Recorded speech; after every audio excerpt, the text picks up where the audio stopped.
Қайырлы күн достар. Бүгін сіздермен өлбіреп жұмсақ болып пісетін буынан пісіретін боламыз. Ол үшін бізге ұн, дрожжи, су және тұз. Қамыр илейміз жұмсақ қылып. Іртіксіз жұмсақ қылып қамыр илейміз. Жақсылап қамырымызды илеп, иін қандырып, сұйық майымызды жағып,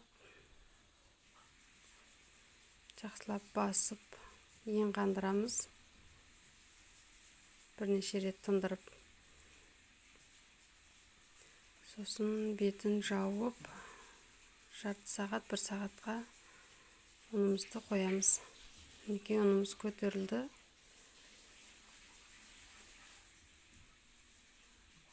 Сұйық май жағып 2 бөлікке бөліп аламыз.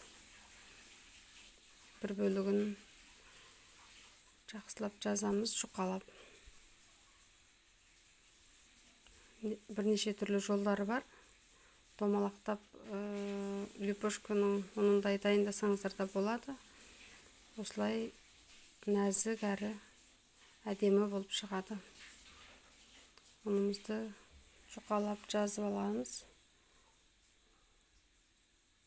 Ортасына сұйық май жағып, 2 бетін ортасына қарай жинаймыз 2 жағын.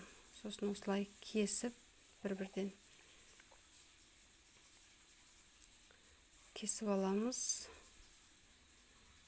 Өте әдемі болып шығады. Міндетті түрде жасап көріңіздер. Осындай китайский пальчики болса, осылай басамыз. И ораймыз.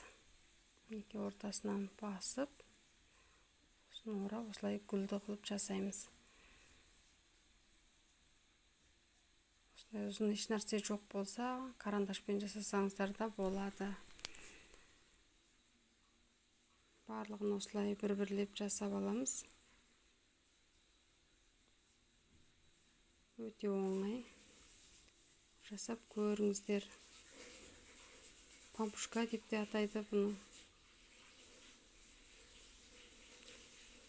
Қуырдақпен, қандай подлив болса да бәрібір өте дәмді болып шығады.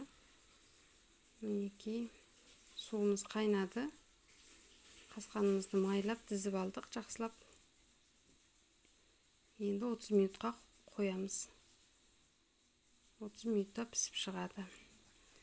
Оған дейін подлив дайындаймыз. Қандай подлив болса да болады.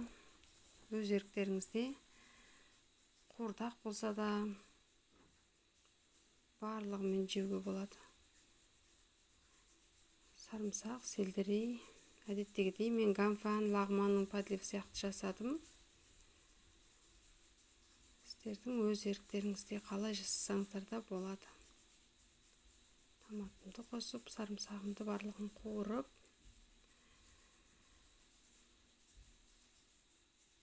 дайындап алдым. Перецімді салдым.